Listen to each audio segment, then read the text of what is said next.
Velikokrat dobim eno vprašanje, ki je zelo zanimivo, in sicer ali naj na spletno stran dodam mogoče kakšno ponudbo, ali pa idejo za ponudbo, ali pa tisto idejo, pa ono idejo, zato da pretestiram, ali je zanimanje, pa da se prijavijo na čakalno listo in tako naprej. In za večino podjetnikov, pa podjetnic je moj odgovor ne. Zakaj?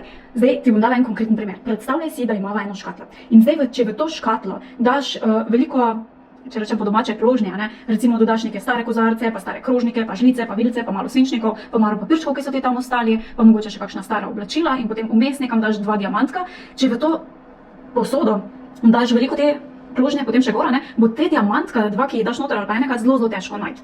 In enako je na spletni strani. Če ti na spletno stran daš vso krožno, kar je možno, v narekovajih, tudi če je zanimiva, potem bodo v bistvu obiskovalci zelo težko najti tiste biserje, ki so pa ključni in pa najbolj pomembni za njih. In pričakovati od obiskovalcih, da bodo izrešili pa vse pogledati, pa vse prebrati, zato da bodo najti tiste diamantke, je pač mogoče ni najbolj smiselno. Zato ne na spletno stran dajati vsega, ampak daj res tisto, kar je ključno, kaj so diamantki za tvoje potencialne stranke. Nič ni narobe, če želiš seveda kakšno ponudbo tudi pretestirati oziroma jo dati kot test, ampak naj ne bo tega preveč.